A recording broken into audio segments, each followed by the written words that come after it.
पवित्र कुरान की संक्षिप्त रूपरेखा। कुरान शब्द का अर्थ पढ़ने योग्य, पाठ्य या संकलन होता है। समय समय पर ईश्वर की ओर से मोहम्मद साहब को जो संदेश प्राप्त हुए, वे फुटकर संदेश जिसमें इकट्ठा हुए किए गए, वह संचय, संग्रह, संकलन माने कुरान। पैगंबर का अर्थ होता है पैगाम, संदेश लाने वाला, ईश्वरीय संदेश लाने वाला, ईशरेषित। कुरान का 114 अध्याय हैं। अध्याय के को सूदा कहा जाता है या सूरा कहा जाता है। हर अध्याय का श्लोक को आयत कहा जाता है। कुरान की मूल किधर चला गया? अच्छा, कुरान की मूल 7 अलग-अलग प्रतिज्ञा ज्ञात थीं। 2 मदीना पंथी, तीसरी मक्का पंथी, चौथी कूफा में प्रचलित, पांचवी जिसे बासरा में सम्मान प्राप्त है, छठवीं सीरिया की और सातवीं सर्वसाधारण में प्रचलित। इन प्रतियों की श्लोक संख्या भी अलग-अलग है। एक में 6000 श्लोक हैं, दूसरे में 6236। यहूदी लोगों की तरह ही मुसलमानों ने पवित्र कुरान के शब्द 17,639 और अक्षर 3,23,015 गिने हैं। इतना ही नहीं, अपितु हर अक्षर कुरान में कितनी बार आया है, उसकी भी गिनती की गई है। अर्थात इन संख्याओं को विवादास्पद मानने वाले आचार्य ही हैं। कुरान में कुछ अध्यायों के प्रारंभ में जिनका कोई रूढ़ अर्थ नहीं है, ऐसे 2-4 अक्षर होते हैं। उस प्रयोग का क्या हेतु है, यह जाने। यहूदी लोगों के धर्म ग्रंथों की तरह ही मुसलमान धर्मशास्त्री मतभेद के भंवर में फंसे हुए हैं। कुछ कहते हैं इन अक्षरों का अर्थ तो केवल ईश्वर को ही ज्ञात है या फिर मोहम्मद पैगंबर को ज्ञात होगा। अन्य इस बात को न मानते हुए यथामति उसका अर्थ करते हैं। हर व्यक्ति अपने द्वारा किए गए अर्थ को ही सच्चा ईश्वरीय अर्थ मानता है। जैसे कुछ अध्यायों के प्रारंभ में अ, ल, म ये 3 अक्षर होते हैं। कुछ आचार्य कहते हैं इनका अर्थ मनुष्य को करना ही नहीं चाहिए, उसका अर्थ ईश्वर या पैगंबर ही जाने। दूसरा पंथ कहता है नहीं, उसका अर्थ किया जाना चाहिए और वह अर्थ भी यही होगा कि अल्लाह लतीफ़ मजीद। इन 3 शब्दों के वह पहले वर्ण हैं और उनका अर्थ है ईश्वर दयालु और गौरवशाली है। तीसरे कहते हैं उन 3 वर्णों से अनालमिनी यह वाक्य बनता है और उसका अर्थ है मुझे और मुझसे सब पूर्ण और शुभ जन्म लेता है। चौथा कहते हैं वह वाक्य अना अल्लाह आलम है और उसका अर्थ है सब और जो ईश्वर है वह मैं ही हूँ। पांचवा कहता है वे अध्याक्षर हैं ही नहीं, कुरान की कर्ता शक्ति, प्रकट शक्ति एवं प्रचार शक्ति, ऐसे 3 अल्लाह, जिब्रील, मोहम्मद का वह संकेत है और पहले का पहला अक्षर, दूसरे का अंतिम अक्षर और तीसरे का अंतिम अक्षर से पहला उसी क्रम में से ले तो अ ल म बनता है। छठा कहते हैं अ मूल स्वर है, ल तालव्य है और म ओष्ठ है और इससे सूचित होता है कि ईश्वर सारे जग और कर्म का आदि, मध्य और अंत, गैब्रियल, मध्य और अंत है और इसलिए उसका स्मरण नित्य आदि मध्य अंत में करना चाहिए। सातवां पंथ कहता है कि ये वर्ण संख्यावाचक हैं जिनका योग 72 है ना, ये 71, हाँ 72 है और वह यह निर्देशित करता है कि 71, अच्छा, योग 71 है और वह यह निर्देशित करता है कि इतने वर्ष में इस्लाम धर्म और सारे विश्व में प्रस्थापित हो जाएगा। ईश्वरीय धर्म ग्रंथ अक्षर अक्षर एक होते हुए भी पुरुष बुद्धि उसके कितने विविध अर्थ करती है, इसका यह कितना शुद्ध सुंदर उदाहरण है। 3 अक्षर 30 अर्थ। कुरान के अध्यायों के नाम एवं मंगलारंभ वाक्य के संबंध में कुछ धर्मशास्त्रियों का मत है कि वे कुरान को अध्यायों की तरह ईश्वरोक्त हैं और हैं, तो कुछ धर्मशास्त्री मुसलमानों के मत में वे मनुष्यकृत हैं, ईश्वरोक्त नहीं। मुसलमानी शास्त्रीय मत परंपरा के अनुसार कुरान की रचना मोहम्मद साहब या किसी मनुष्य ने नहीं की है, वह अनादि है। इतना ही नहीं, वह ईश्वरकृत भी नहीं है, वह तो ईश्वरमय है। उसकी पहली प्रतिलिपि जो लिखी गई वह ईश्वर के सिंहासन के पास की एक बड़ी मेज पर रखी हुई है। संपूर्ण भूत भविष्य का लेखन भी उस मेज पर अति उच्च स्वर्ग में लिखा रखा है। उस ईश्वरीय मेज पर रखी कुरान की एक प्रतिलिपि देवदूत गैब्रियल के हाथों से सबसे नीचे के स्वर्ग में भेजी गई। वह रमजान माह की जिस रात को भेजी गई, उस रात का नाम शक्तिमती था। उस कागजी प्रतिलिपि का वह कुरान देवदूत गैब्रियल द्वारा मोहम्मद साहब को क्रमशः प्रकट किया गया। कुछ मक्का में, कुछ मदीना में। जैसा जैसा अवसर आता गया, वैसा वैसा लिखित भाग गैब्रियल की ओर से पैगंबर की चेतना में डाला गया। परंतु वह पूरी की पूरी दिव्य पुस्तक देखने का भाग्य भी मोहम्मद पैगंबर को गैब्रियल की कृपा से वर्ष में एक बार मिलता था। रेशमी वस्त्र में बंधी सोने की कलाबत्तू से कढ़ी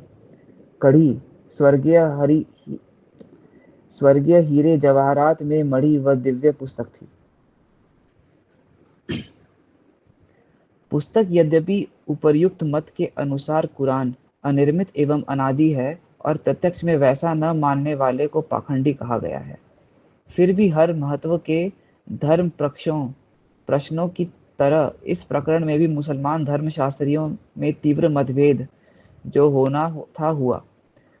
मोटा झलाइट और मोजदार के अनुयायियों का प्रबल इस्लामी पंथ उपर्युक्त मत के पूरी तरह विरुद्ध है और उनके मत में कुरान को अनादि ईश्वरमय एवं अनिर्मित मानना बहुत बड़ा पाप है, पाखंड है। इस संदर्भ में कुरान वाक्यों का वे उपर्युक्त से बिल्कुल उल्टा अर्थ निकालते हैं। यह मतभेद इतना बड़ा कि अल-मामून खलीफा के राज्य में कुरान अनादि न होकर निर्मित है, ऐसी धर्माज्ञा जारी हुई और जो कुरान के अनादि अनिर्मित मानेगा उसे कोड़े लगने, कारा में बंद करने की और मृत्युदंड भी दिया गया। अंत में खलीफा अलमोतावक्किल ने दोनों ही पक्षों को अपने अपने मत पर चलने की स्वतंत्रता दी। कुरान जिस भाषा में लिखा है वह अरबी भाषा शैली अरबिस्तान में इतनी श्रेष्ठ मानी जाती है कि उस भाषा शैली के आधार पर ऐसा सिद्ध करने का वे प्रयास करते हैं कि वह पुस्तक मनुष्यकृत न होकर ईश्वरकृत होगी। जो प्रतिपक्षी मोहम्मद पैगंबर को ढोंगी कहते हैं, उनका हम आह्वान करते हैं कि वे इतनी सुंदर अरबी लिखकर दिखाएं, ऐसी काव्यमय रचना करके दिखाएं। परंतु चूंकि कोई भी ऐसी उत्तम अरबी लिख नहीं सकता, इसलिए कुरान ईश्वरोक्त ही होगा। कुरान मनुष्यकृत न होकर ईश्वरीय है, इसका दृढ़ साक्ष्य यही है कि उसकी भाषा शैली अतुलनीय है। परंतु इस तर्क से तो इतना ही सिद्ध होता है कि मोहम्मद पैगंबर उत्कृष्ट कवि थे। मुसलमानों को मोटा झल्लाइट, मोजदार, नोधम आदि धर्मशास्त्री पंथ भी उपर्युक्त तर्क का उपहास करते हुए खुले खुले कहते हैं कि कुरान भी उत्कृष्ट इलिटरेट थे। कुरान भी उत्कृष्ट अरबी भाषा शैली मनुष्य लिख सकता है, और यह भी कि तर्क के आधार पर उत्कृष्ट अरब भाषा शैली है, इसलिए कुरान ईश्वरीय है।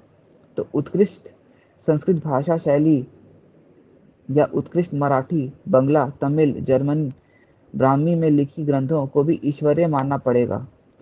कुरान कैसे प्रकट हुआ? मोहम्मद पैगंबर जब 40 वर्ष के आसपास के थे, तब एक गुफा में ईश्वर का ध्यान करते बैठे। वहां देवदूत गैब्रियल मनुष्य रूप में आया और उसने कहा कि तेरा जो मालिक है उसका लिखा यह देख मोहम्मद। ऊपर करिए।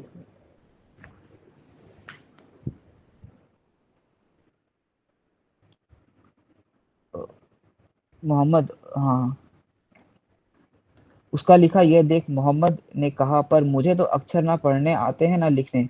तब मोहम्मद पैगंबर को अंतः प्रेरणा से ईश्वरीय संदेश आने लगे। वे जैसे आते थे मोहम्मद उसका वैसा ही उच्चारण करते थे।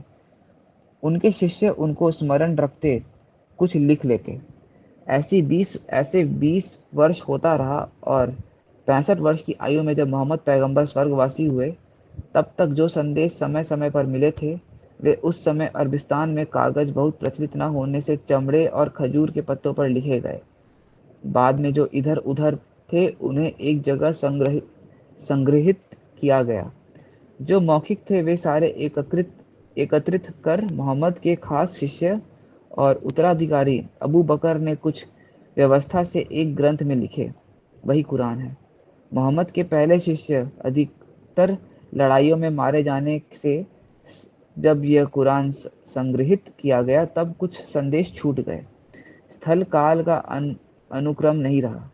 इस ग्रंथ में मोहम्मद पैगंबर के कई वाक्य जो अन्यों को स्मरण थे, न आने से वे उसे अपूर्ण कहने लगे। इस संबंध में सभी मुसलमान धर्मशास्त्री एकमत हैं। इसका अर्थ यह है कि अपने वेद की जो स्थिति है कि उसमें कितनी ही श्रुतियां लुप्त हैं, व्यास ने जो मूल श्रुतियां का संकलन किया वही आज का अनुक्रम है, उससे अधिक पुराना नहीं। ऋषि देवता आदि विषयों के सुसंगत एकीकरण नहीं है। वही स्थिति अर्वाचीन होते हुए भी इस कुरान की हुई। कितने ही ईश्वरीय संदेश छूट गए, अतः उसे ईश्वरीय प्रमाण ग्रंथ माना तो उसमें उल्लिखित आज्ञाएं ही केवल ईश्वरीय धर्म है, ऐसा समझना गलत है, क्योंकि जो संग्रहित है उनसे भिन्न और कोई ईश्वरीय आज्ञाएं थी ही नहीं, ऐसा नहीं कहा जा सकता।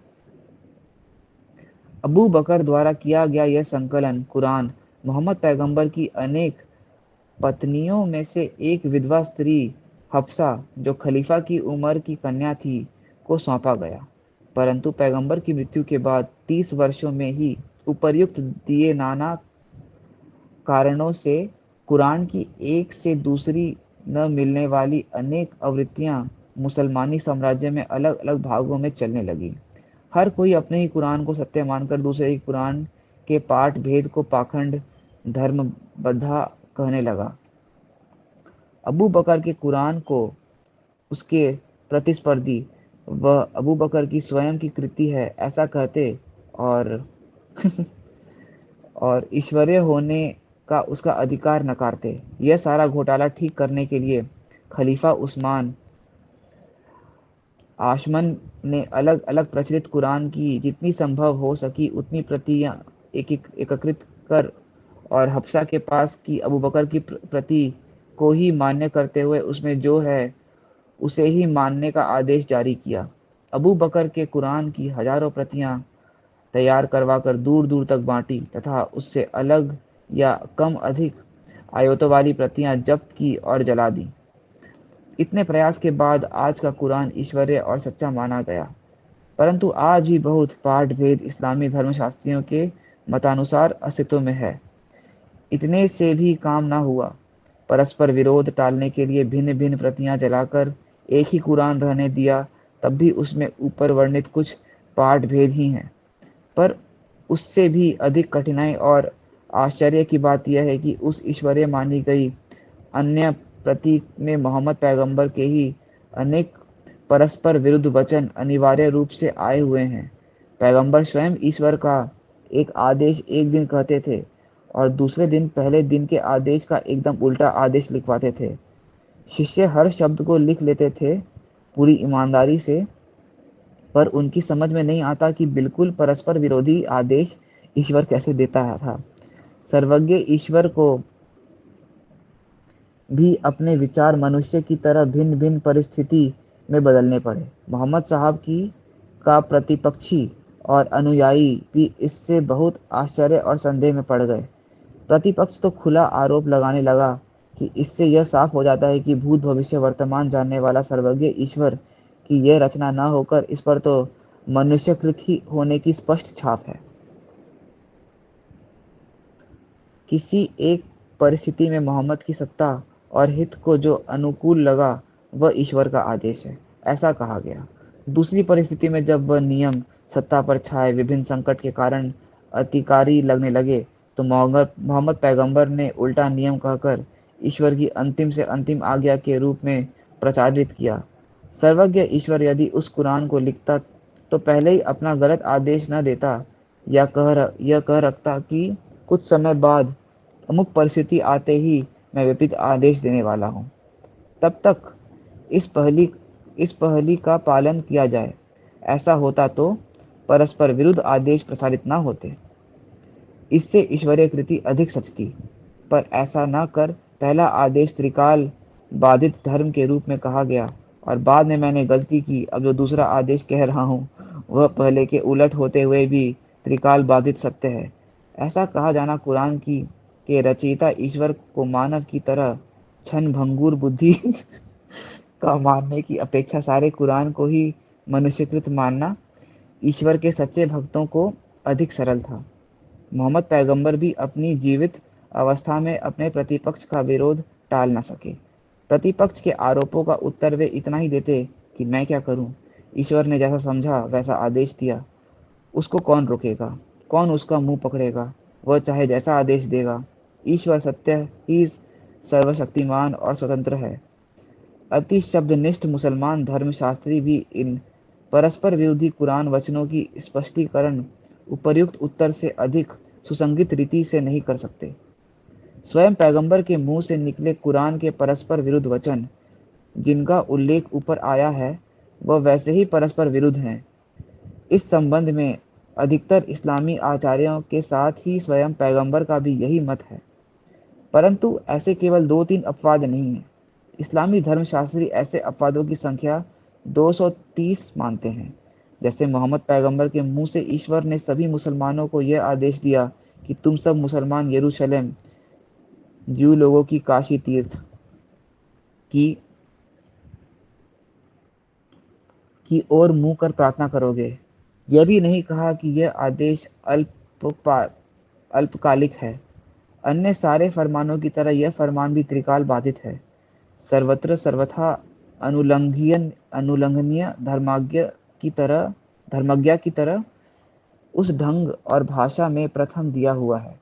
पर उसके अनेक वर्षों बाद ईश्वर ने दूसरा आदेश पहले से बिल्कुल विपरीत किया कि यरूशलेम की ओर मुंह करके प्रार्थना न करते हुए सच्चे भक्त मेरे भक्त मक्का की ओर मुंह करके प्रार्थना करेंगे। कुरान का ईश्वरीय कृत मानने पर यह विरोध विसंगत लगता है। वही कुरान मनुष्यकृत मानने पर इन दो प्रार्थनाओं में कुछ भी आपत्तिजनक नहीं लगता, क्योंकि पहले मक्का में प्राचीन अरबी धर्म के मूर्ति पूजक लोग प्रबल थे। उन्होंने मोहम्मद साहिब का उच्चाटन कर दर दर की ठोकरें खाने को मजबूर कर दिया था। उनके विरोधी जब तक मक्का पर काबिज थे, तब तक मोहम्मद साहब के उन शत्रुओं का केंद्र मक्का था। इसलिए मक्का की ओर मुंह करके प्रार्थना करना मोहम्मद साहब को पसंद न था। पर बाद में उन्होंने मक्का पर अपना अधिकार जमा लिया। मक्का चूंकि उनकी मूल भूमि, जन्मभूमि, तीर्थ भूमि थी, इसलिए उस पर कब्जा होते ही वे उनके इस्लामिक धर्म की राजधानी और पवित्र क्षेत्र हो गया। इसलिए फिर संपूर्ण मुसलमानी समाज ने अपने धर्म राष्ट्र को एक सूत्री, एक मुखी, एक जीवी करने के लिए जो एक रूप बंधन लादे, उनमें यह बंधन भी था कि हर मुसलमान मक्का की ओर मुंह करके ही नमाज अदा करेगा। इस्लाम धर्म का जो संविधान ग्रंथ है उसमें ही इतने संदेह पैदा करने वाले न्यूनताएं हैं, तो उससे अविकल आशंकनीय अन्य ईश्वरीय ग्रंथ कैसे माने। यह उनके एकनिष्ठ अनुयायियों के लिए भी एक समस्या बन जाने से उन्हें उन न्यूनताओं को भरने के लिए अंत में पुरुष बुद्धि की सहायता कैसे लेनी पड़ी। और चूंकि पुरुष बुद्धि श्रुति विभित्रा स्मृतियसा विभिन्नता क्या है भाई होती है, अतः मूल कुरान कौन सा है, कौन से श्लोक सच्चे हैं, कौन सी प्रतिलिपि पूर्ण है, किस पाठ भेद का कौन सा अर्थ ग्रहण है, और इन सारे प्रश्नों के भिन्न निर्णय देने वाले आचार्यों की जितनी संख्या उतने कुरान हो गए। और जो स्थिति कुरान के मूल पाठ या विधान की है वही उसके हर वाक्य के अर्थ की बन गई है। एक ही वाक्य या विधेय के इस्लामिक उपपंथ के आचार्यों ने कैसे भिन्न भिन्न अर्थ प्रस्तुत किए हैं, वह बोधप्रद है और धर्मशास्त्र के तुलनात्मक अध्ययन के लिए उपयुक्त है। यह मैं जानकारी इस लेख के उत्तरार्ध में दे रहा हूँ। अच्छा, ये इसमें हनाफी सब